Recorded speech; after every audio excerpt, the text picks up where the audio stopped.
Lección 6. Cómo construir relaciones exitosas y duraderas. La base emocional del éxito personal y social. En esta lección final abordaremos los principios que permiten desarrollar y mantener relaciones humanas exitosas. Analizaremos por qué la autoestima es un requisito esencial para relacionarse de manera sana y efectiva con los demás. Estudiaremos el secreto para fortalecer la autoestima en otras personas y aprenderemos 8 reglas fundamentales para construir relaciones interpersonales sólidas. Se examinará el uso estratégico del desacuerdo en tercera persona y se identificarán las principales dificultades que suelen surgir en las relaciones personales. Finalmente, se abordarán las relaciones familiares, en especial la relación entre padres e hijos, presentando un método práctico para resolver conflictos y fortalecer los vínculos desde la comprensión y el respeto mutuo. Ahora comencemos a construir relaciones que impulsen el crecimiento y el bienestar mutuo. Cómo desarrollar y conservar relaciones ganadoras. Bienvenidos a esta sesión dedicada a las relaciones humanas superiores. En muchos sentidos, esta es la sesión más importante de toda la psicología del logro. Hemos estado hablando de relaciones humanas superiores desde el principio mismo, porque las relaciones humanas superiores surgen de estar plenamente integrados y en plena armonía con las leyes de nuestro ser en cada área de nuestra vida.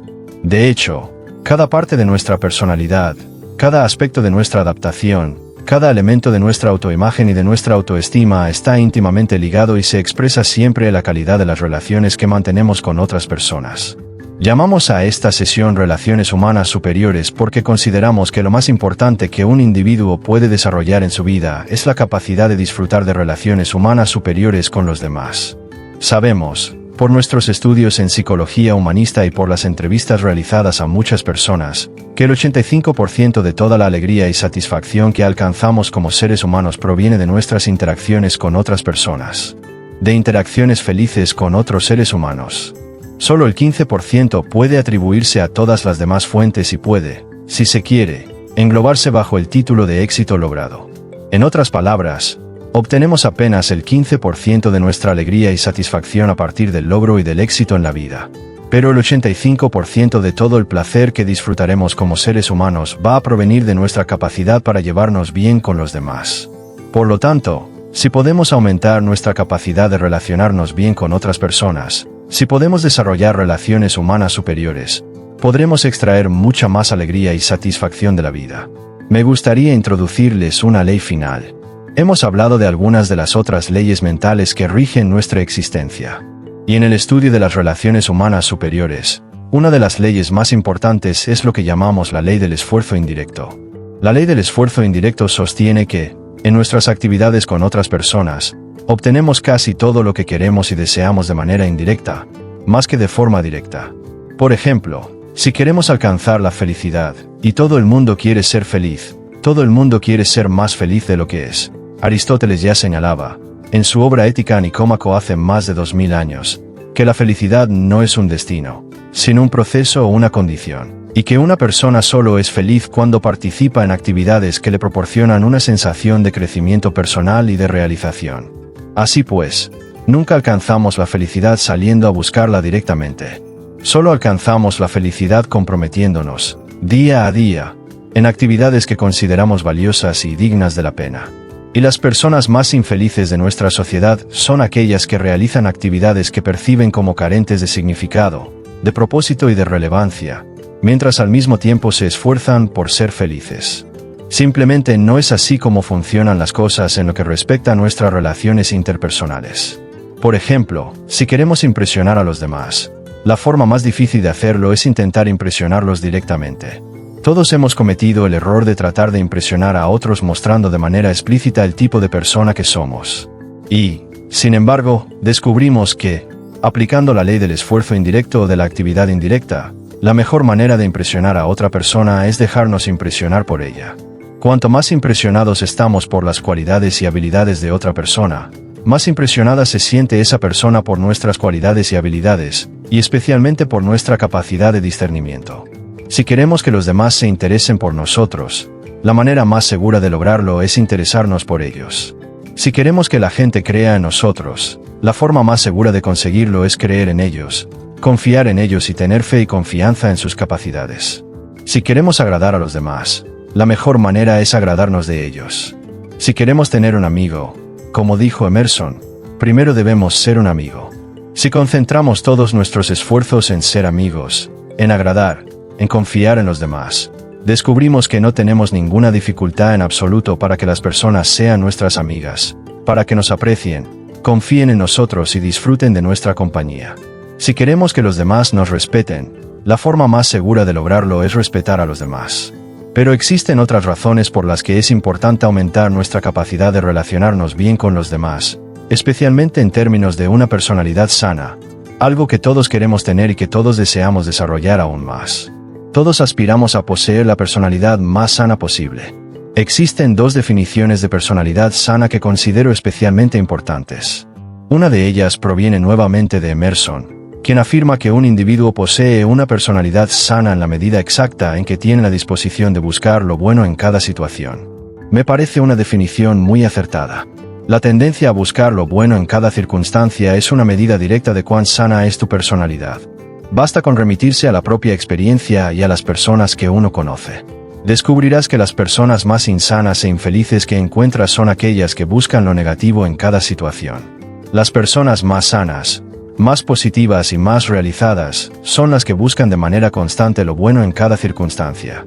Existe otra definición, procedente de trabajos más recientes en psicología, que es aún más importante y más relevante para este tema. Un individuo posee una personalidad sana en la medida exacta en que puede llevarse bien con el mayor número posible de distintos tipos de personas. En otras palabras, el individuo que puede relacionarse bien con la mayor variedad de personas, desde las más introvertidas hasta las más extrovertidas, es quien posee la personalidad más sana de todas. Aquel que solo puede llevarse bien con unas pocas personas, y únicamente con personas de personalidad muy neutra o promedio, es quien presenta la personalidad más insana.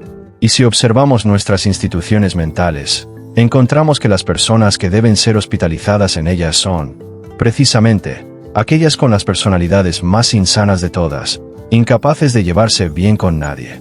Ahora bien, si tomamos esta escala de personalidad sana, esta capacidad de llevarse bien con una amplia gama de personas, y superponemos otra escala, descubrimos que nuestra capacidad para relacionarnos con los demás está directamente relacionada con el nivel de nuestra autoestima. Como comentamos en la primera sesión de este programa, cuánto nos gustamos a nosotros mismos es la medida directa de cuánto gusto sentimos por los demás. Cuánto nos apreciamos es la medida exacta y el determinante crítico clave de la calidad de nuestras relaciones humanas. Y cada cosa que hacemos para elevar nuestra propia autoestima, para gustarnos más, para valorarnos y para vernos como personas valiosas e importantes, nos lleva automáticamente a gustar más de los demás, a aceptarlos más y a verlos también como valiosos y dignos de consideración.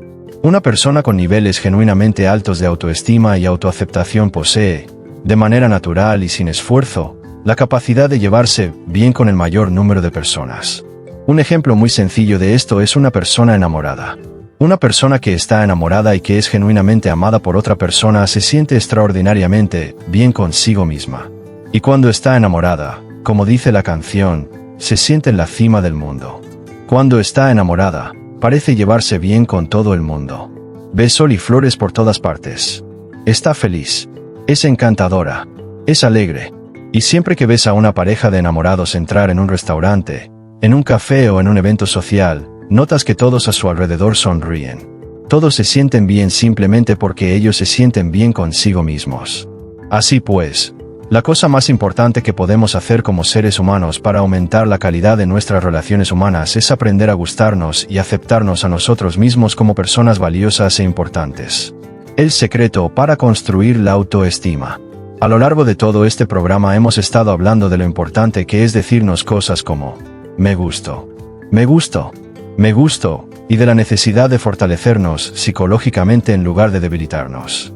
También hemos hablado de lo fundamental que resulta fijarse metas, hacer planes y trabajar para alcanzarlos, porque cada vez que establecemos un objetivo y comenzamos a avanzar hacia el paso a paso, nos sentimos extraordinariamente bien con nosotros mismos. Nos sentimos cada vez más como ganadores. Nos sentimos cada vez más como personas valiosas. Por eso, descubrimos que las personas más felices, más positivas y más entusiastas de nuestra sociedad, son también las más intensamente orientadas a metas. Cuantas más metas tienen, cuanto mayor es su compromiso para alcanzarlas, y cuanto más progreso realizan de manera gradual, día tras día, más felices son y mejor se llevan con todas las personas que conocen. Son las personas que no van a ninguna parte, las que son negativas y se menosprecian a sí mismas, las que presentan las peores relaciones humanas de todas. Esto nos conduce a la pregunta clave: ¿qué podemos hacer, de manera constante y cotidiana, para mejorar la calidad de nuestras relaciones con los demás? Además de trabajar en nosotros mismos, ¿qué podemos hacer para, con y por otras personas a fin de mejorar la calidad de nuestras interacciones con ellas? Afortunadamente, a estas alturas todos conocemos la respuesta. Todos sabemos que cada persona que encontramos posee un autoconcepto y un nivel de autoestima más bajo de lo que debería ser. Todas las personas que conocemos tienen una necesidad ardiente de una mayor autoestima, de una sensación más elevada de aprecio y valoración personal. Nunca conocerás a nadie, incluidos los grandes y poderosos, las personas que ocupan altos cargos en empresas o en la política, que no necesite niveles elevados y reforzados de autoestima. Y dado que esto es así, y dado que nosotros mismos somos iguales y también necesitamos que nuestra autoestima sea fortalecida de manera regular, todo lo que hagamos a lo largo de la vida para elevar la autoestima de los demás incrementará la calidad de nuestras relaciones humanas. Y puesto que sabemos que hacen los demás que eleva nuestra propia autoestima, si simplemente hacemos esas mismas cosas por y para otras personas, aplicando la ley de la acción indirecta, según la cual aquello que los demás hacen por nosotros y que nos hace sentir bien con nosotros mismos, entonces habremos encontrado la clave que abrirá la puerta a las mejores relaciones humanas posibles. Hay, además, un punto adicional que conviene señalar al comenzar a hablar de estas acciones que podemos llevar a cabo. Y es el siguiente: los seres humanos estamos construidos como el mayor milagro de toda la naturaleza. Y uno de esos grandes milagros es que no podemos hacer nada para elevar la autoestima de otra persona, sin elevar simultáneamente la nuestra en la misma medida. Cada acto amable, cálido, sincero y generoso que realizamos para hacer que otra persona se sienta bien consigo misma nos hace sentir bien con nosotros mismos. Estamos constituidos de tal manera que esta ley de reciprocidad, o ley de la acción indirecta, funciona el 100% de las veces. Si atravesamos la vida haciendo todo lo posible por fortalecer a los demás y por hacer que otras personas se sientan bien y valiosas, automáticamente logramos sentirnos bien y valiosos nosotros mismos. Piensa qué mundo tan terrible sería si fuese posible hacerlo al revés. Piensa qué mundo tan espantoso sería si pudiéramos derribar a los demás y, al mismo tiempo, construirnos a nosotros mismos. Por eso observamos que las personas que se involucran en interacciones destructivas con los demás, que los menosprecian y los hacen sentir mal, se destruyen también a sí mismas de manera simultánea y se convierten en personalidades negativas y destructivas. En cambio, las personas que recorren la vida de manera consciente, deliberada e intencional tratando de hacer que los demás se sientan bien consigo mismos, también se fortalecen a sí mismas. Se sienten extraordinariamente bien, desarrollan mayor autoconfianza y seguridad personal para seguir fortaleciendo a otros, lo que a su vez los fortalece aún más, hasta convertirse en los individuos más exitosos, más queridos y más valiosos de su generación. ¿Cómo hacer que los demás se sientan importantes? ¿Cuáles son, entonces, algunas de las cosas que podemos hacer? ¿O cuáles son aquellas que los demás hacen por nosotros y que nos hacen sentir extraordinariamente bien? Creo que todo puede resumirse en una sola expresión: hacer que los demás se sientan importantes. Y, si se quiere ampliar, nunca hacer nada que provoque que los otros se sientan insignificantes. Si puedes recorrer la vida tratando de manera consciente de hacer que las personas se sientan importantes, eso por sí solo es suficiente para garantizar que tendrás las relaciones humanas más elevadas y satisfactorias posibles. Existen varias acciones concretas que podemos realizar para que los demás se sientan importantes, y que provienen de los estudios de la psicología interpersonal. La primera de ellas es la aceptación. La aceptación es uno de los deseos subconscientes más profundos de la naturaleza humana. Aceptar significa aceptar a otra persona de manera total e incondicional por quien es, con defectos y todo, como diría Shakespeare.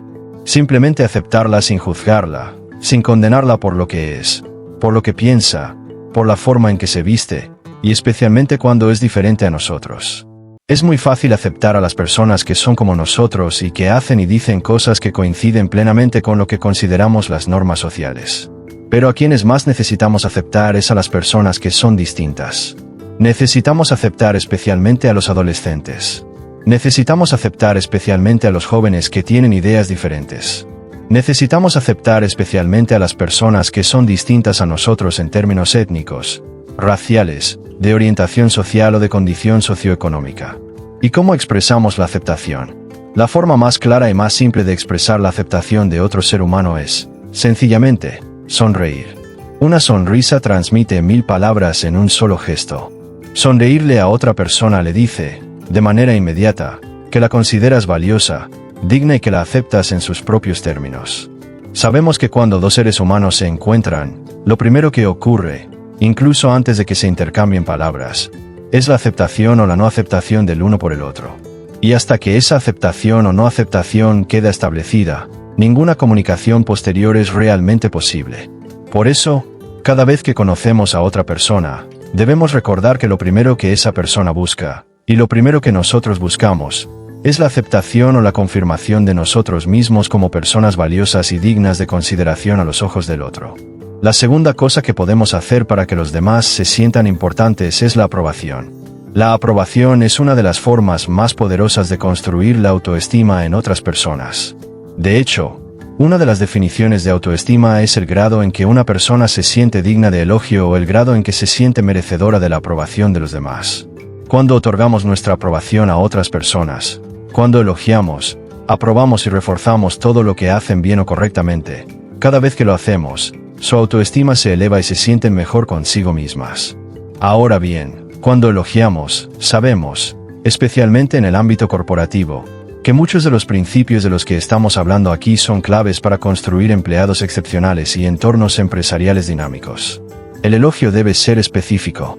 No es suficiente decir, eres una gran persona, eres una excelente secretaria o eres un vendedor fantástico. Este tipo de elogios suele descartarse como poco valioso o poco sincero. Cuando elogiamos a los demás, siempre debemos elogiar un acto o unos actos concretos. En otras palabras, si elogiamos a una secretaria, decimos, esa fue una carta magnífica que escribiste para mí. Si elogiamos a un vendedor, decimos, ese fue un cierre de venta excelente, o esa fue una manera extraordinaria de alcanzar tu cuota. Siempre elogia el acto o los actos específicos que deseas que se repitan. Siempre refuerza el tipo de comportamientos que quieres ver una y otra vez. Otra cosa que sabemos sobre el elogio es que no debe ser continuo, sino intermitente. Debemos elogiar a intervalos, en lugar de elogiar cada cosa que una persona hace. El elogio debe ser regular, pero intermitente e impredecible. Finalmente, el elogio debe ser inmediato.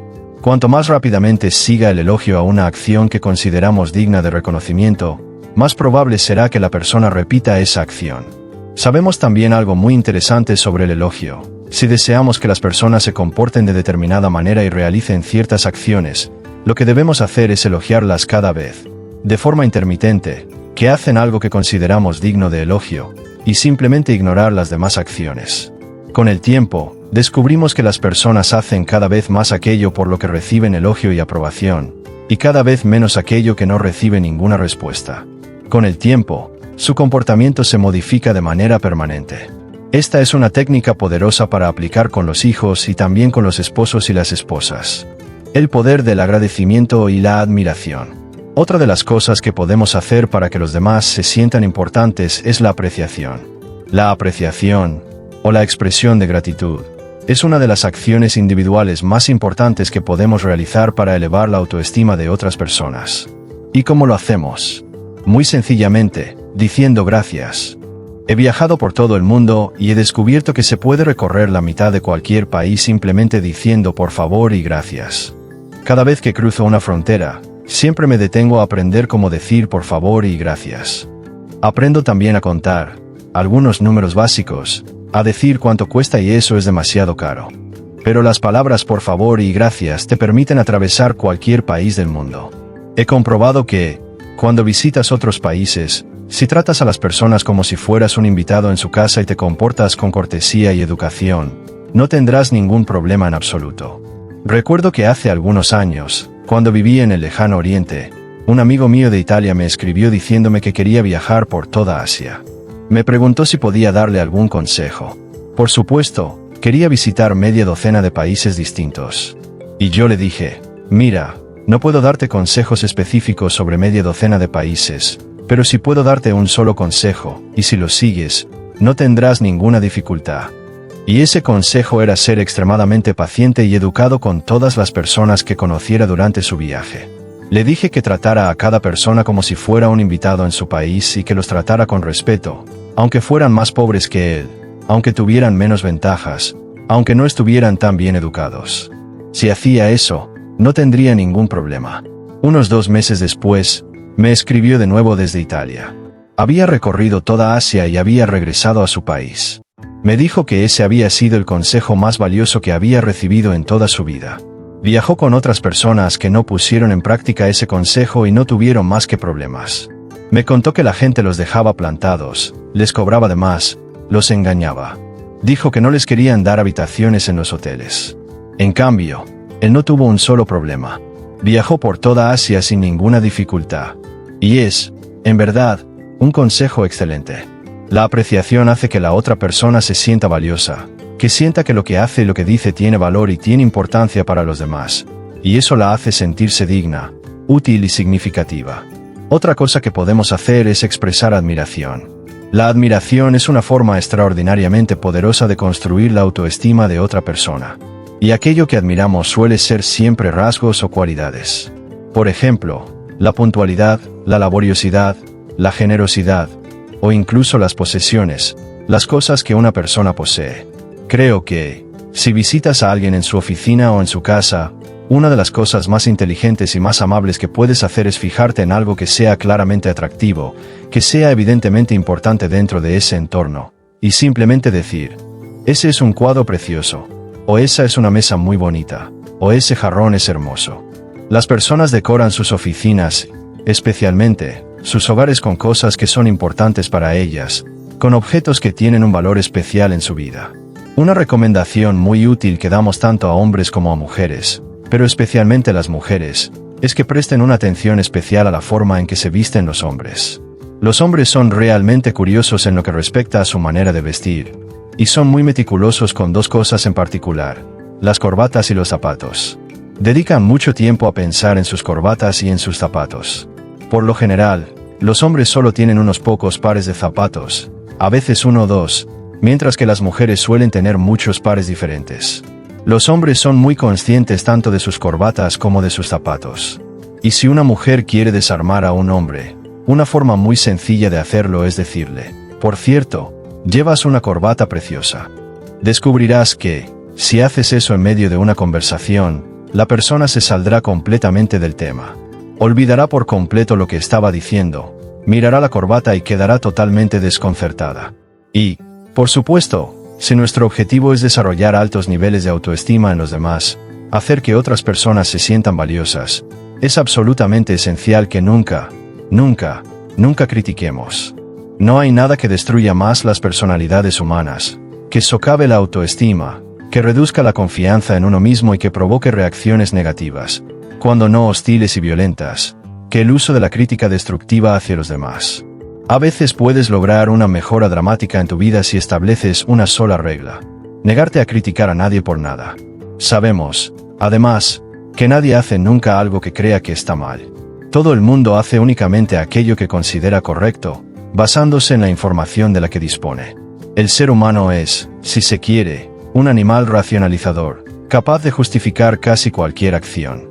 Es psicológicamente imposible que una persona haga algo que conscientemente sepa que está mal. No podemos hacer nada hasta que antes hayamos elaborado en nuestra mente una racionalización que nos permita considerar correcto aquello que vamos a hacer. En el estudio de los criminales más violentos, aquellos que han protagonizado las cadenas de delitos más largas, cuando se habla con ellos y se los entrevista, se observa una y otra vez que son capaces de explicar y justificar absolutamente todo lo que hicieron como algo que, de alguna manera, fue correcto y aceptable dadas las circunstancias que enfrentaron. Por lo tanto, nunca critiques. En primer lugar, porque no sirve de nada. Una persona que es criticada simplemente se vuelve airada y antagonista. En segundo lugar, porque la crítica destruye la autoestima de las personas. Y en tercer lugar, porque cada vez que criticas a otra persona, te destruyes a ti mismo de manera simultánea. Elimina la crítica destructiva de tus patrones de interacción con los demás. Y, en la misma línea, trata también de no discutir nunca con otras personas. Como dice el poeta, a un hombre convencido contra su voluntad, se le queda la misma opinión. Cuando discutimos con otra persona, lo que en realidad le estamos diciendo es que sus pensamientos, sus opiniones, sus ideas, sus valores y todo lo que ha aprendido a lo largo de su vida no valen nada, que está equivocada. Y a las personas no les gusta que les digan que están equivocadas. Odian que se les sugiera siquiera que están equivocadas. En lugar de discutir con la gente, una de las técnicas más finas que puedes utilizar es, en primer lugar, no discutir en absoluto siempre que sea posible evitarlo. Sin embargo, si llegas a encontrarte en una conversación en la que la otra persona está claramente equivocada y las circunstancias son tales que no puedes dejar pasar la situación, entonces crea lo que se llama un hombre de paja o un tercer interlocutor inexistente, y haz que la persona discuta contra ese tercero que no está presente. Por ejemplo, la forma de hacerlo es la siguiente. Una persona hace una afirmación que es exagerada, completamente incorrecta o totalmente incoherente con lo que tú consideras la solución correcta. Si le dices directamente que está equivocada, la persona discutirá contigo y se producirá un choque de egos. Incluso aunque puedas demostrar que la información de la otra persona es errónea, esta no dará marcha atrás. Lo que haces entonces es decir algo como, bueno, Bill, esa es una idea interesante y es un punto válido. Pero, ¿cómo responderías a la pregunta que alguien podría plantear de esta manera? O bien, estaba leyendo el periódico el otro día y alguien decía que la verdadera explicación de esto es tal cosa. ¿Cómo responderías a ese tipo de argumento? O, ¿cómo manejarías a un cliente que sugiriera que esto no satisface ese requisito en particular? De este modo, haces que la persona empiece a argumentar contra alguien que no está presente. Si presentas tus puntos con suficiente objetividad y se hace evidente para la persona que quizá no había considerado ciertos aspectos, le resultará mucho más fácil ceder en una discusión contra alguien que no está en la sala que retroceder en una discusión directa contigo. Pero la regla básica en relación con la discusión es la misma que con la crítica. Intenta eliminarla de tus conversaciones con los demás. Cuando yo era joven, solía criticar todo el tiempo. Creía que era muy inteligente y que podía destrozar los argumentos de cualquiera. Intelectualmente, si se quiere, era como zorro. Me metía en discusiones políticas, en discusiones sociales, en discusiones económicas, y tomaba cualquier cosa que alguien dijera y la hacía pedazos. Comencé a notar que ocurría un fenómeno muy interesante. Empecé a pasar muchísimo tiempo solo. Recuerdo una vez que me acerqué a un grupo de personas en una fiesta. Estaban hablando de política y pensé, ajá, este es mi terreno. Voy a entrar y voy a ponerlos en su lugar.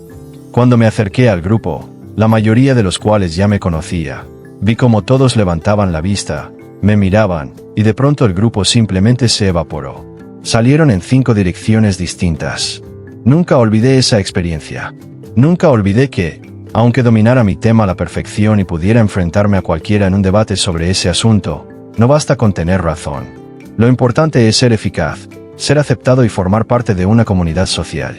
Y si para ser un animal social positivo tienes que sacrificar el hecho de tener razón, entonces es mejor sacrificar la razón que sacrificar tus relaciones sociales.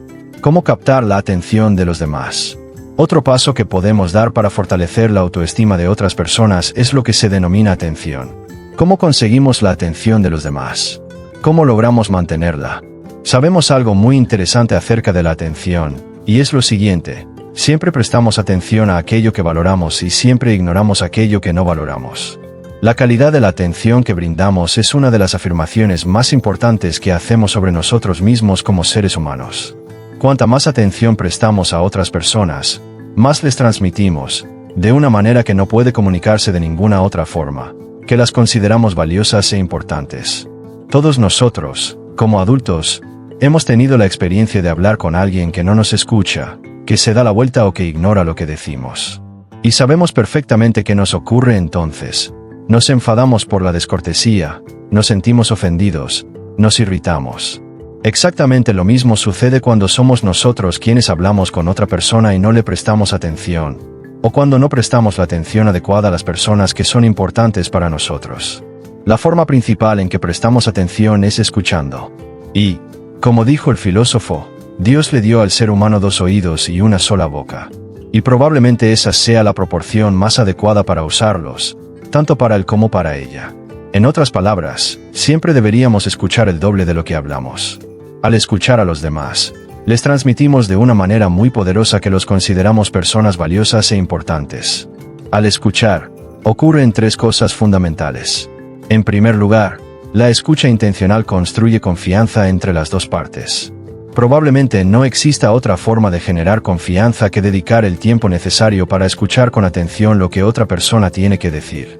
Sabemos que las personas en las que más confiamos, a las que más respetamos y admiramos en nuestra vida, son aquellas que nos escuchan con mayor atención cuando tenemos algo que decir o necesitamos expresarnos. En segundo lugar, sabemos que escuchar construye carácter en quien escucha, porque la escucha activa, la escucha concentrada, exige autodisciplina. Nuestra mente funciona a una velocidad aproximada de entre 450 y 500 palabras por minuto, mientras que la persona promedio habla a unas 100 o 150 palabras por minuto. Esto significa que tenemos la capacidad de pensar en otras cosas durante aproximadamente 2/3 del tiempo mientras alguien nos está hablando. Si no nos concentramos de manera consciente en lo que la otra persona está diciendo, es muy probable que terminemos pensando en otra cosa y que perdamos por completo el sentido de lo que intenta comunicarnos. Por lo tanto, cuanto más nos concentramos en lo que el otro está diciendo, más rápidamente desarrollamos nuestra propia autodisciplina y fortalecemos nuestro carácter.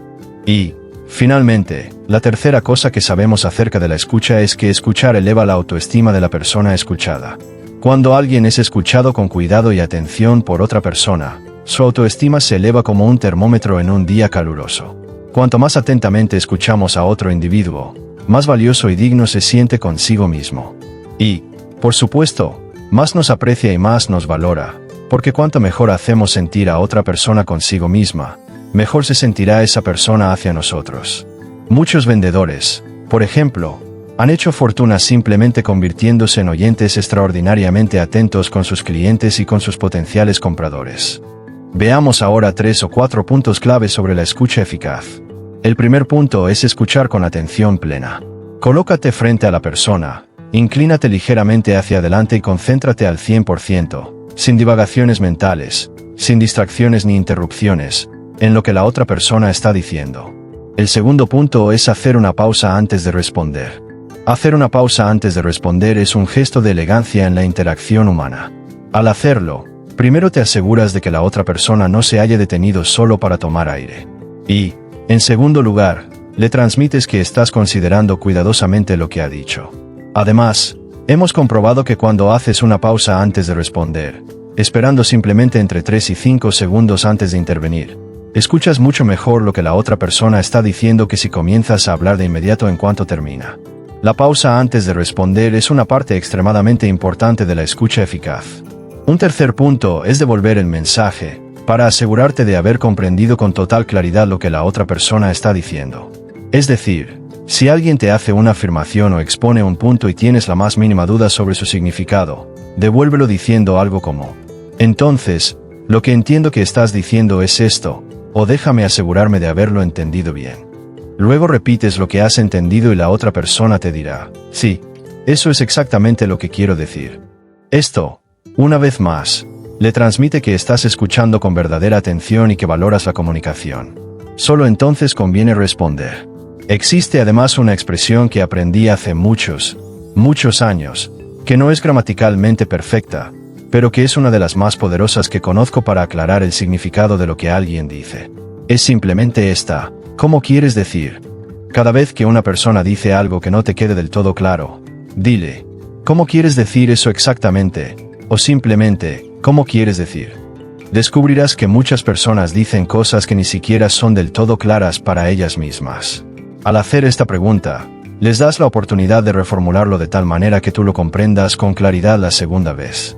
Y en casi todos los casos en los que me doy cuenta de que no estoy seguro de lo que alguien quiere decir, casi invariablemente es porque estoy equivocado y no he escuchado correctamente.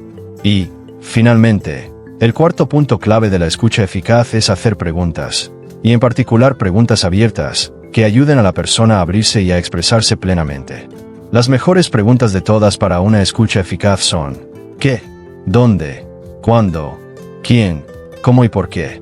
Como dijo Rudyard Kipling, tenía 6 fieles sirvientes que me enseñaron todo lo que sé. Sus nombres eran qué, dónde, cuándo, cuál, por qué y quién. Puedes utilizar estas 6 palabras una y otra vez como preguntas abiertas, o como el inicio de preguntas abiertas, para profundizar y ampliar lo que una persona está diciendo, y asumir plena responsabilidad por toda la comunicación. Estos pocos comentarios, estas pocas ideas para elevar la autoestima de los demás, pueden resultar extraordinariamente valiosos si los utilizas y los incorporas a tu vida como un hábito. Y recuerda siempre el boomerang. La teoría del boomerang dice simplemente esto: toda emoción genuina que expresemos hacia otra persona regresa hacia nosotros con una fuerza redoblada. En otras palabras, cualquier cosa que digamos directa o indirectamente a otra persona, o sobre otra persona, regresará hacia nosotros con una intensidad duplicada. Y el boomerang siempre comienza su recorrido en nuestra propia mano. Como dijo una vez Shakespeare, el perfume de la rosa permanece en la mano que la arroja. Por eso, asegúrate de que aquello que arrojas hacia los demás tenga una fragancia que también quieras que permanezca en tu propia mano. Esa es una de las claves de las relaciones humanas exitosas. ¿Cómo resolver los problemas en toda relación? Los comentarios de los que hemos venido hablando en relación con el desarrollo de relaciones humanas superiores son importantes en nuestra interacción con todas las personas. El lugar más importante para comenzar a aplicarlos es el hogar. Con nuestros hijos, con nuestras familias, con nuestras parejas, con nuestras empresas y con nuestras relaciones sociales más cercanas. Pero ahora me gustaría hablar de un tipo especial de relaciones, el matrimonio y las relaciones de pareja, y de algunos de los problemas clave que surgen en ellas, así como de ciertas cosas que podemos hacer para aliviar esos problemas. El primer problema que aparece en los matrimonios y en las relaciones, y nos referiremos a ellas simplemente como relaciones entre hombres y mujeres, es lo que llamamos la falta de compromiso. La falta de compromiso surge cuando una de las dos partes, o ambas, no están dispuestas a comprometerse de manera plena y total con la relación. Se puede reconocer una relación que sufre de falta de compromiso porque, muy a menudo, se convierte en una relación a medias o en una relación de trueque, en la que una de las partes dice: yo llegaré hasta la mitad si tú llegas hasta la mitad. Yo haré mi parte si tú haces la tuya. En muchas relaciones que hemos observado y que están basadas en la falta de compromiso, encontramos que se espera que cada persona pague exactamente el 50% de todos los gastos, y que se lleva un control constante y minucioso de todo, incluso de cosas tan pequeñas como los sellos postales, las facturas de servicios públicos o los paquetes de cigarrillos. La falta de compromiso en una relación envía una señal negativa muy poderosa a la otra persona, o a veces a ambas. Lo que sugiere es: no eres lo suficientemente valioso para que yo me comprometa totalmente contigo. Y la forma de superar la falta de compromiso es tomar una decisión individual. Decidir que vamos a comprometernos por completo con la relación, pase lo que pase. Esta no es una decisión que se tome en una conversación conjunta. No es una decisión que se negocie. Es una decisión que uno toma en la soledad de su propia habitación, por así decirlo, y decirse a sí mismo: pase lo que pase, estoy comprometido de manera plena y total, y nada me hará abandonar esta relación. Algo interesante sucede cuando dos personas están en una relación donde existe falta de compromiso, y una de ellas decide comprometerse de manera inequívoca. Ocurre una de tres cosas. En primer lugar, puede descubrir que no es capaz de hacerlo, porque en realidad no valora la relación lo suficiente. La segunda posibilidad es que, una vez que ha tomado la decisión de comprometerse, descubra que la otra persona no está dispuesta a hacer un compromiso total, porque tampoco valora la relación lo suficiente. Y la tercera posibilidad, y generalmente la más importante, es que la otra persona encuentre el valor necesario para comprometerse plenamente también.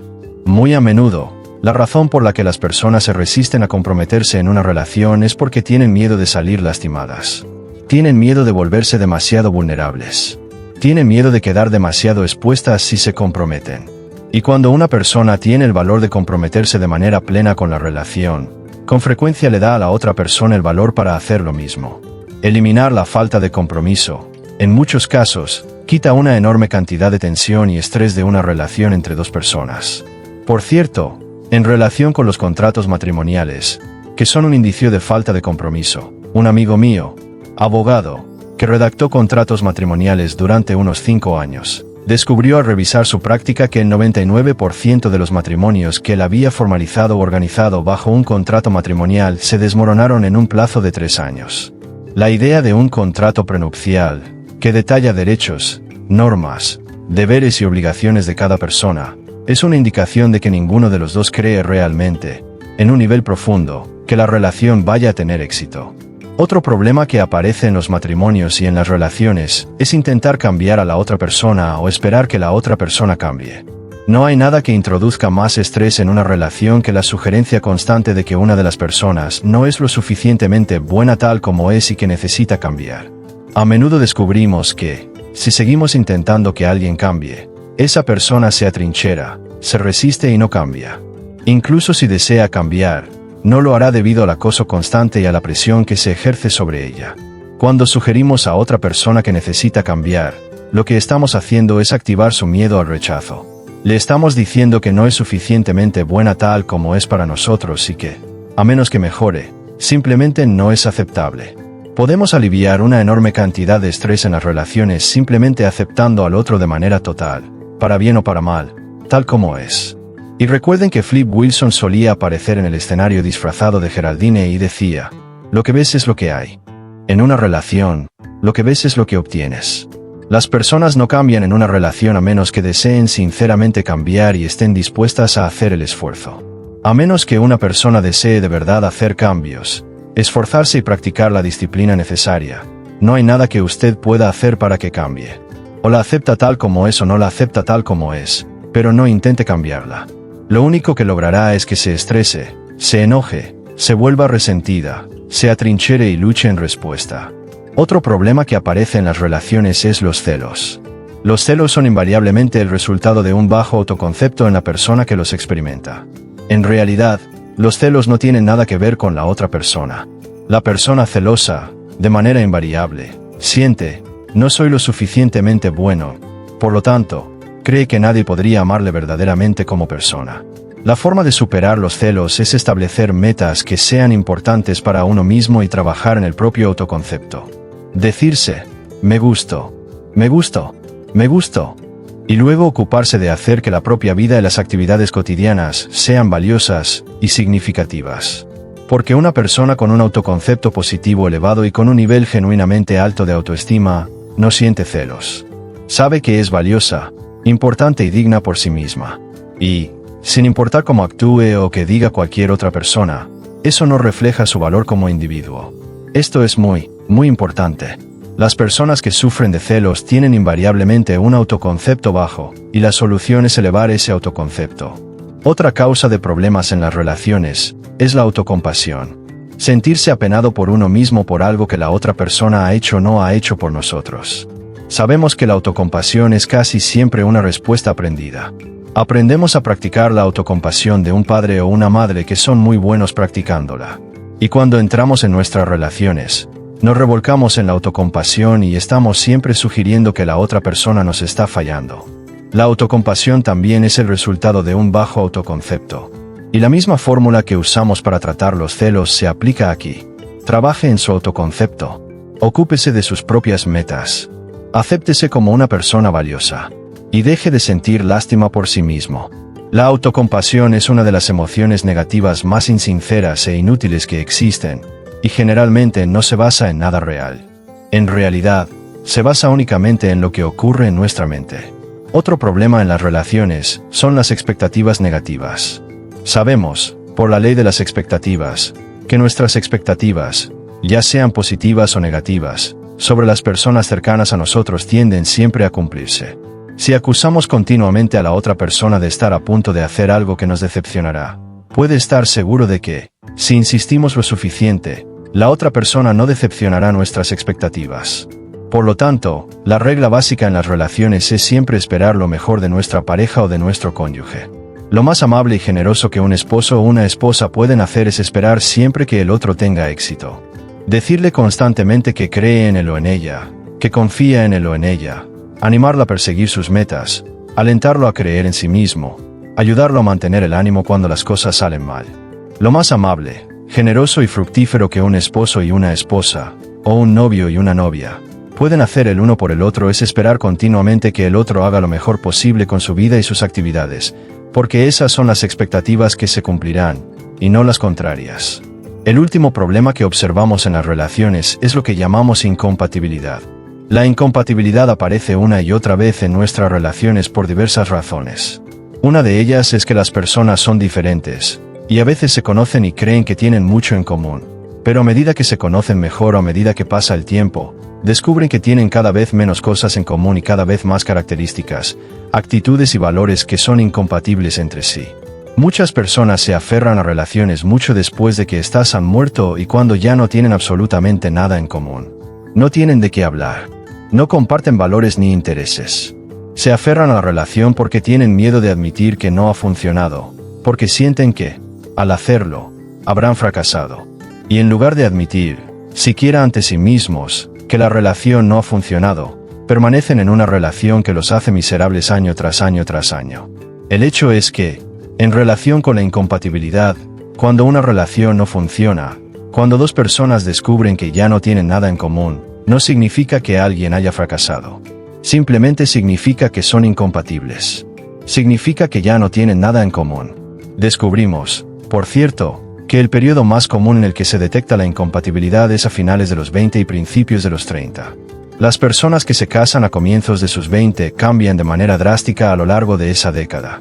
Y en el periodo entre los 28 y los 32 años se registra la mayor incidencia individual de divorcios en nuestra sociedad. Esto se debe a que, al pasar de los 20 a los 30, comenzamos por primera vez a definirnos en términos de quiénes somos y qué queremos hacer con el resto de nuestra vida. Y en ese momento, muy a menudo miramos a nuestro cónyuge o pareja y descubrimos que no tenemos nada en común con esa persona. Los años nos han cambiado a ambos hasta el punto de que tenemos intereses diferentes, deseos diferentes, relaciones sociales diferentes y carreras diferentes, y descubrimos que no tenemos nada en común. Lo más saludable y positivo que una persona, o una pareja, puede hacer cuando descubre que ya no es compatible, cuando no hay suficiente amor, felicidad o entusiasmo para mantenerlos unidos, es dejarlo ir y comprender que nadie tiene la culpa. Simplemente sucede, igual que la lluvia cae del cielo. Muchas personas dicen, ¿y qué pasa con los hijos? La cosa más cruel que se puede hacer es criar hijos en un hogar sin amor. No hay nada que dañe más la personalidad de un niño que crecer en un hogar donde los padres no se aman. Esto ha sido demostrado una y otra vez. No se les hace ningún favor a los hijos criándolos en un ambiente que se asemeja a un campamento hostil. Y recordemos también esto en relación con la incompatibilidad en las relaciones. El propósito de estar en una relación es ser más feliz, más libre y más realizado dentro de la relación que fuera de ella. Entramos en una relación para mejorar y elevar la calidad de nuestra vida, no para disminuirla. Y si nos encontramos en una relación en la que no nos sentimos más felices ni mejor de lo que estaríamos solos, entonces significa que algo anda mal en la relación. Puede significar que somos incompatibles. Y si no podemos cambiar la relación y mejorarla, lo mejor que podemos hacer es seguir adelante y continuar con el resto de nuestra vida. Nuestro objetivo más importante como seres humanos debe ser desarrollar y realizar plenamente nuestro potencial como individuos. Ese debe ser nuestro principio rector. Todo lo que hacemos en nuestra vida debe examinarse a la luz de ese principio organizador. Lo que estoy haciendo ahora, esta relación, la calidad de mi trabajo, ¿me está ayudando a convertirme en todo lo que soy capaz de llegar a ser? Y si no es así, nos debemos a nosotros mismos, por simple integridad personal, ser fieles a quienes somos, observar con cuidado nuestra situación y ajustarla continuamente para que esté en armonía con lo que queremos ser y con el rumbo que deseamos dar a nuestra vida. Los 3 principios básicos de las relaciones. Los principios básicos de las relaciones son: el primer principio fundamental es que los autoconceptos similares se atraen. Los individuos, casi invariablemente, serán más felices con personas que son aproximadamente tan felices como ellos mismos. Y si en algún momento usted se involucra en una relación con una persona que es menos feliz que usted, descubrirá que el resultado natural es que la persona infeliz arrastra hacia abajo a la persona feliz. La persona feliz nunca eleva a la persona infeliz. Y muchos de nosotros hemos cometido el error de pensar que, porque nos sentimos bien con nosotros mismos, vamos a compartir nuestra felicidad con los demás. Lo que ocurre es que, en realidad, ellos simplemente comparten su miseria con nosotros. Y esta es una de las grandes dificultades que enfrentamos. Un segundo principio o factor en las relaciones es que apreciar y respetar a otra persona es más importante y más duradero que estar enamorado. Es necesario estar enamorado, pero es perfectamente posible enamorarse y desenamorarse de la misma persona. Incluso es posible odiar y sentir una ira intensa hacia la persona con la que uno está casado o de la que está enamorado. Pero es absolutamente esencial que siempre nos agrade y respetemos a esa persona. Y usted puede saber si está idealmente vinculado a otra persona haciéndose una pregunta muy simple. ¿Es esta persona mi mejor amigo o no? Porque las parejas ideales son aquellas en las que cada uno es el mejor amigo del otro. Cada uno es el amigo más cercano y más querido, y no hay nada que le dirían a nadie en el mundo que no le dirían a su cónyuge. Esa es la mejor medida de una relación. Y para que eso exista, es necesario que realmente, de manera genuina, le agrade y respete a la otra persona. Usted puede odiar a una persona, pero si el respeto y el aprecio desaparecen, la relación desaparecerá también. El tercer factor o principio en las relaciones es que los opuestos se atraen, pero solo en el temperamento. La naturaleza exige un equilibrio en el temperamento humano. La naturaleza exige que la persona más extrovertida se empareje con la menos extrovertida, que la persona más dominante se empareje con la más pasiva, que la persona más activa se empareje con la más tranquila. La naturaleza siempre exige un equilibrio de temperamentos en las relaciones. Y las relaciones ideales se dan entre personas cuyos temperamentos están armoniosamente equilibrados. En todos los demás aspectos, la naturaleza exige similitudes. Similitudes en los valores, similitudes en las actitudes hacia los hijos, hacia el dinero, hacia el vino, hacia los restaurantes, hacia la familia, hacia los parientes políticos, hacia el nivel de vida, la limpieza, la higiene, la religión, la política. En todos esos aspectos, cuanto mayor sea el número de similitudes, más compatible y feliz será la pareja. Pero los temperamentos deben estar equilibrados. Y usted puede saber si existe o no un equilibrio temperamental midiendo el flujo y reflujo de la conversación entre dos personas. Cualquier par de personas, hombre y hombre, hombre y mujer, o mujer y mujer, puede medir su compatibilidad temperamental observando que también fluye la conversación entre ambos. En toda conversación hay un cierto reparto del tiempo. Aproximadamente un 90% se ocupa hablando y alrededor de un 10% se ocupa en silencios cómodos.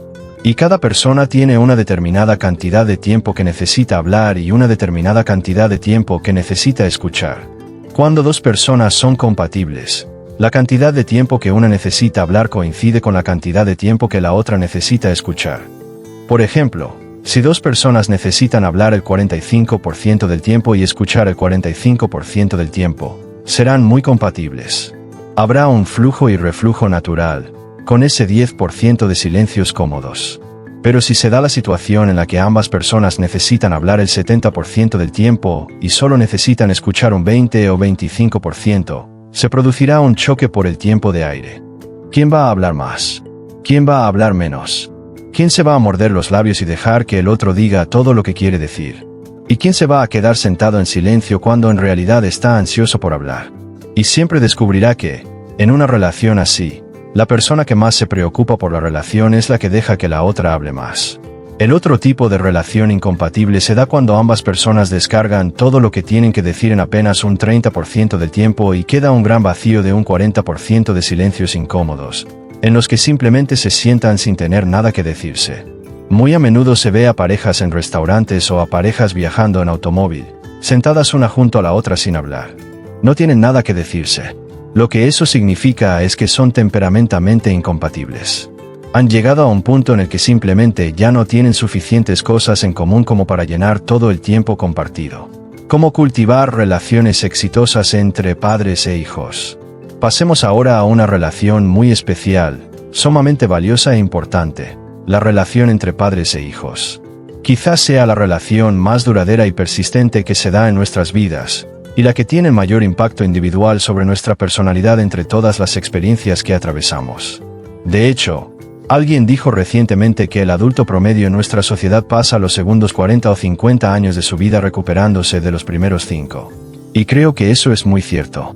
Quedamos marcados de por vida por la calidad de la interacción que se produce entre nuestros padres y nosotros durante los años formativos.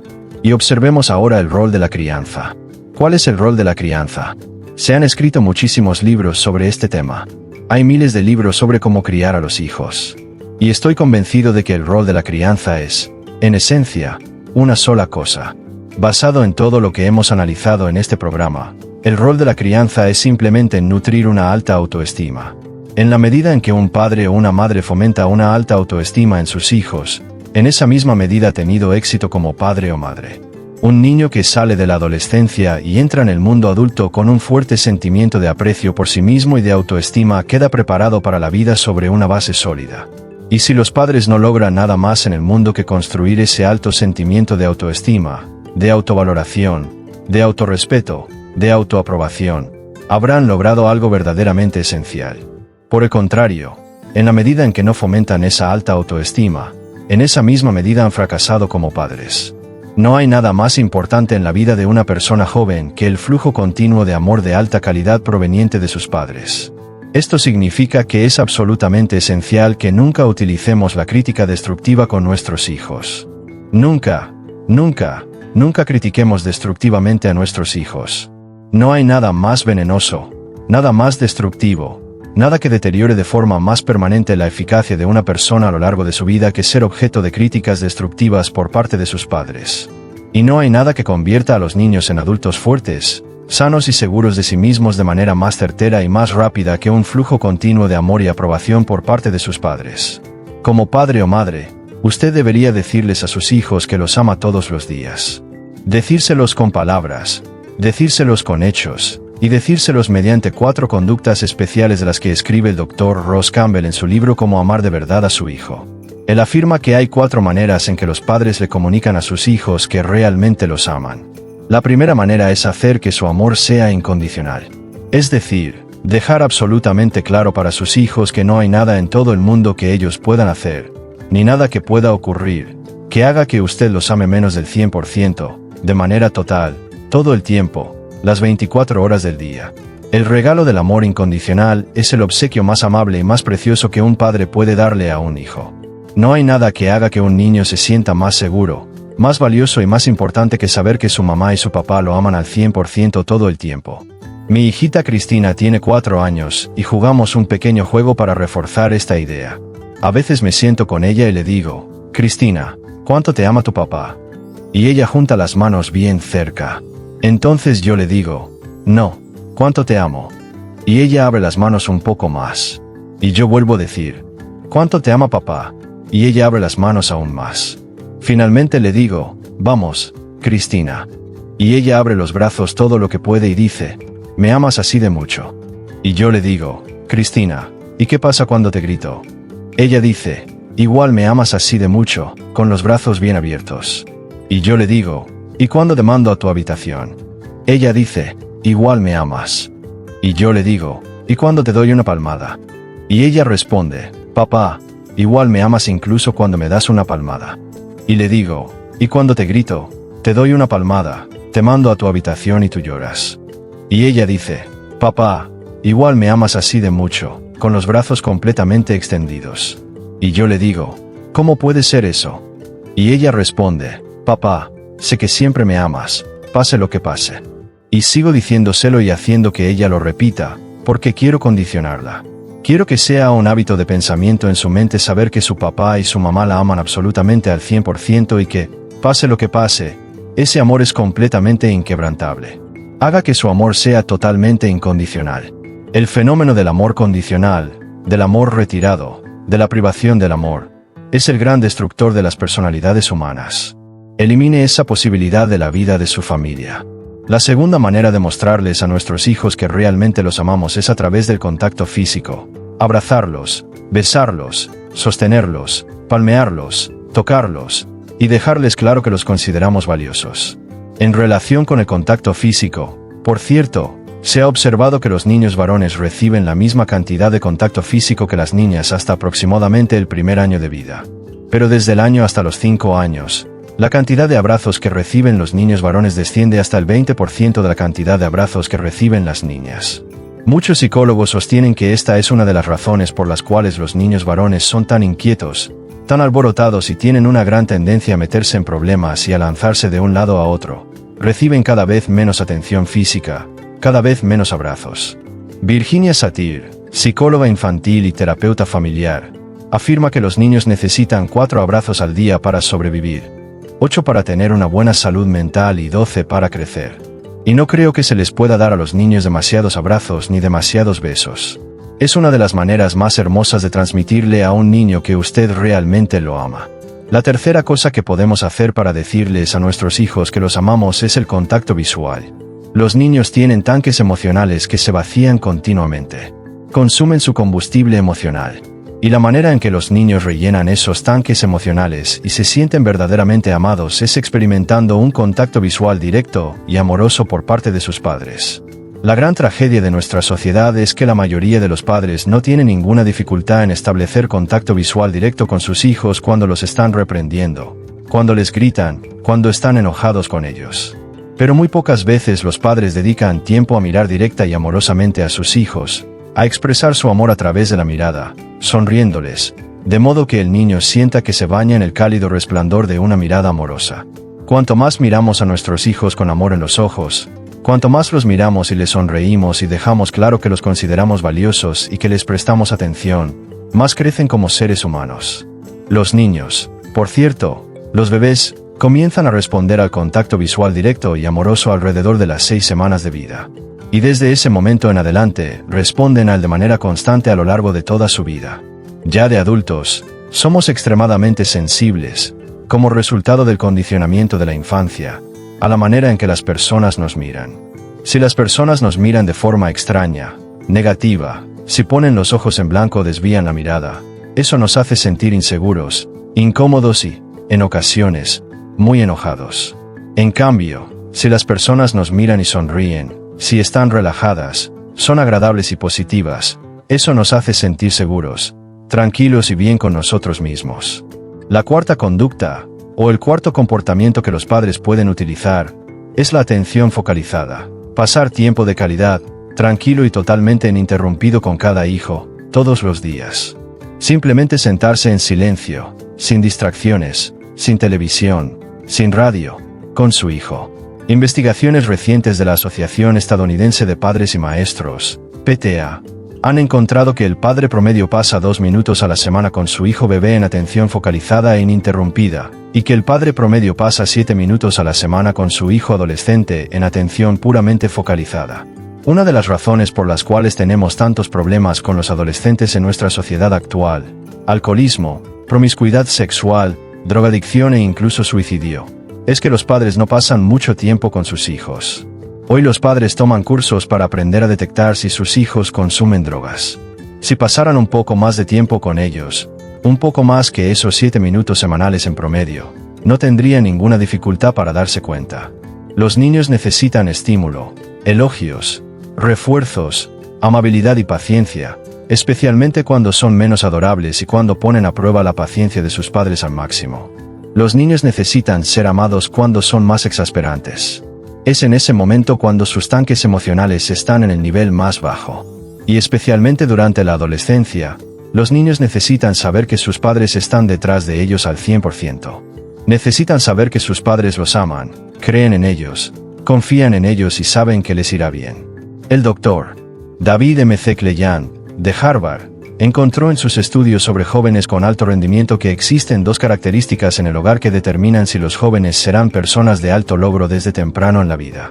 La primera característica es que el ambiente del hogar es muy democrático y que las opiniones de los niños son respetadas y escuchadas, y que los niños siempre son incluidos en todas las discusiones familiares de importancia.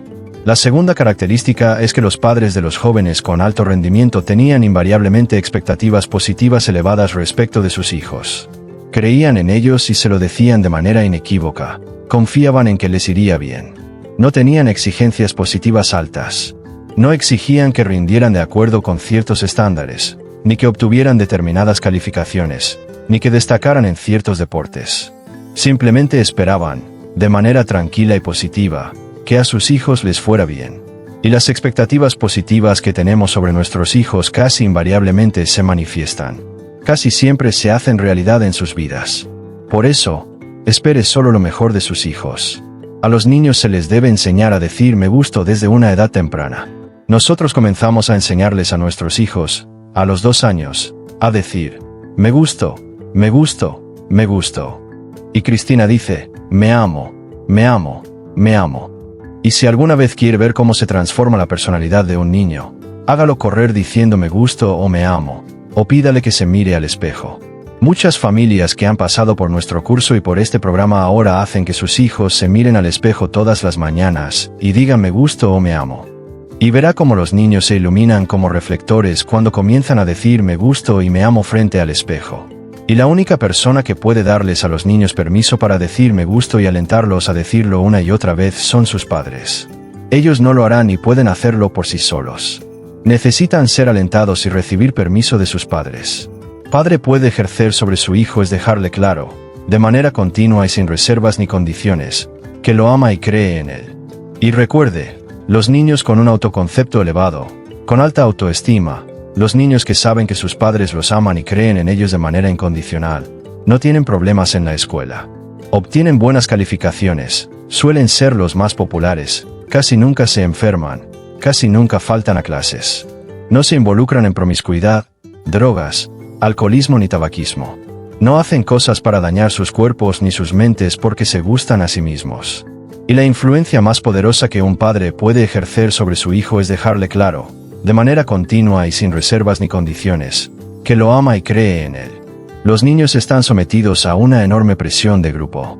Y la única forma en que los padres pueden ayudar a sus hijos a superar la presión negativa de los pares es amándolos y creyendo en ellos, y de ese modo ejerciendo una influencia mucho más fuerte que la de sus amigos. Los niños que saben que sus padres los aman de manera incondicional tienen la fortaleza de carácter necesaria para resistir la presión de grupo en direcciones destructivas. Los niños que están inseguros, que dudan, o que no saben si son amados, no tienen esa fortaleza. Los niños que no tienen un autoconcepto o que poseen niveles bajos de autoestima pueden ser empujados e influenciados en casi cualquier dirección. Y nuestra tarea, por supuesto, es construir la autoestima de nuestros hijos. ¿Cómo afrontar la crítica destructiva? ¿Qué podemos hacer si hemos cometido errores al criar a nuestros hijos? ¿Qué podemos hacer si hemos utilizado la crítica destructiva con ellos y ahora vemos que presentan pequeños problemas de personalidad, dudas sobre sí mismos, ansiedades e inseguridades? Hemos descubierto que existe algo muy poderoso que los padres pueden hacer para corregir el equilibrio y devolver la situación a un punto neutral, al lugar donde debió haber estado desde el principio. Y eso es ir hacia sus hijos, sentarse con ellos, reunirlos a su alrededor y pedirles perdón por todo aquello que haya sido destructivamente crítico o dañino que alguna vez les hayan hecho o dicho. Dígales que lo siente y que se disculpa. Dígales que entiende que la crítica destructiva disminuye la autoestima y el autoconcepto de las personas y socava su eficacia, y que está arrepentido porque jamás habría hecho deliberada o conscientemente nada que pudiera perjudicar su desarrollo como personas, ya que desea que crezcan y se conviertan en los adultos más felices y seguros de sí mismos del mundo. Y cuando se haya disculpado, recuerde que el propósito de pedir perdón es asumir el 100% de la responsabilidad por todo aquello que haya generado culpa y que usted haya dicho o hecho a sus hijos, y retirar esa carga de culpa de ellos para devolverla a usted, que es a quien le corresponde. Solo usted, como padre o madre, puede pedir disculpas. Solo usted puede eliminar esos sentimientos de culpa, de ira y de falta de valía que se van acumulando en un niño como resultado de la crítica destructiva y del castigo físico. Y solo usted puede quitarlos. ¿Cómo se hace? Simplemente diciendo, lo siento, te pido perdón y no volveré a hacerlo. Yo crecí con un padre, como muchos de nosotros, que nunca dijo lo siento por nada en toda su vida. Durante muchos años se pensó que si un padre se disculpaba con sus hijos era una señal de debilidad, y que los hijos dejarían de respetarlo si admitía haber cometido un error. Hoy sabemos que eso es completamente falso. Hoy sabemos que cuando los padres se disculpan con sus hijos, no solo se requiere coraje y carácter por parte del adulto, sino que además se construyen el coraje y el carácter en los propios hijos. Los niños empiezan a ver que sus padres son seres humanos, no dioses, sino personas que se equivocan igual que ellos. Y cuando usted se disculpa con sus hijos, elimina toda esa carga de culpa acumulada a lo largo de los años y hace que el niño se sienta libre. En muchos casos, se sienta maravilloso por primera vez en su vida. Luego, dígales a sus hijos que nunca volverá a utilizar la crítica destructiva. Dígales que va a eliminarla de la vida familiar y conviértalo en una especie de juego. Establezca como norma no permitir nunca la crítica destructiva en su hogar. Trátela como si fuera la peste bubónica o como el cáncer. Usted no la quiere dentro de su casa. Aunque seguirán existiendo discusiones, desacuerdos, peleas y malentendidos, porque eso es inevitable. La crítica destructiva debe ser abolida de la vida familiar. Y dígales a sus hijos que tienen permiso para recordárselo si alguna vez se equivoca o si en algún momento se le escapa. Dígales, atrápenme. Si digo algo destructivamente crítico, ustedes pueden decir, papá, ¿eso es crítica destructiva? Mamá, estás usando crítica destructiva. Y en el instante en que lo haga notar, usted debe decir, sí, lo es. Lo siento. Te pido perdón. Con mi hijita Cristina, a veces, como ha sido criada con mucha seguridad en sí misma y sin ningún miedo, puede resultar bastante incontrolable, y en ocasiones tenemos que darle una palmada o enviarla a su habitación para que se calme. Pero siempre voy a verla después, la tomo en mis brazos, la abrazo y le digo, cariño, te amo muchísimo, pero tuve que darte una palmada porque no estabas haciendo lo que te dijo mamá o porque lo que estabas haciendo era peligroso. Pero quiero que sepas que te amo al 100% y que siento haberte dado la palmada. ¿Me perdonas? Y ella siempre dice, sí, papá, te perdono. En el instante en que lo dice, su rostro se ilumina como el sol. Deja de llorar, sonríe y sale corriendo a jugar otra vez. Al niño no le preocupa tanto recibir una palmada o ser disciplinado. La preocupación predominante del niño es, mi mamá y mi papá me aman, me aman, me aman, me aman. Y debemos decírselo a nuestros hijos una y otra vez, de todas las maneras posibles. Sí, te amo. Te amo. Te amamos. Siempre te amamos. Pase lo que pase, te amamos de manera incondicional y total. ¿Cómo encontrar el verdadero propósito de la vida? Finalmente, para concluir este programa, me gustaría compartir con ustedes lo que considero que es el propósito de la vida. En todo lo que hemos estudiado, en todo lo que hemos observado, en todo lo que hemos encontrado en la psicología, la metafísica, la religión y la filosofía del siglo XX y a lo largo de todas las edades de la humanidad, creo que el propósito de la vida es desarrollar relaciones amorosas. Porque cuando miramos hacia atrás el paisaje de nuestras vidas desde cualquier punto de observación, descubrimos que las cosas más valiosas y más preciadas que hemos disfrutado o experimentado están íntimamente ligadas a la calidad y a la cantidad de las relaciones amorosas que hemos tenido. Y si en algún momento de nuestra vida miramos hacia atrás y comprobamos que hemos logrado cualquier otra cosa en el mundo, financiera, material, política o de cualquier otro tipo, pero no contamos con relaciones amorosas de alta calidad a las que aferrarnos, que recordar, en las que pensar y que disfrutar, en esa misma medida habremos fracasado como seres humanos. Y la manera en que desarrollamos relaciones amorosas es aprendiendo a amarnos y a aceptarnos a nosotros mismos de forma incondicional y total, como seres humanos valiosos. Todo el recorrido de este programa ha tenido como objetivo animarlos a realizar, de manera constante y cotidiana, aquellas acciones que los hacen sentirse valiosos e importantes. Decirse a sí mismos, me gusto. Me gusto. Asumir plena responsabilidad y eliminar las emociones negativas de sus vidas. Mantener la mente programada de forma positiva y enfocada en la persona que desean ser y en los objetivos que quieren alcanzar. Visualizar, hablar y pensar de manera continua en las cosas valiosas que pueden hacer con su vida y en su mejor versión personal. Establecer metas y trabajar para lograrlas. Usar bien el tiempo para sentir que cada día es valioso e importante. Utilizar la creatividad de su superconciencia para avanzar cada vez más hacia la sensación de ser un ganador, una persona exitosa. Aprendemos a convertirnos en personas plenamente amorosas aprendiendo primero a amarnos a nosotros mismos, aprendiendo a ser personas capaces de amar por completo.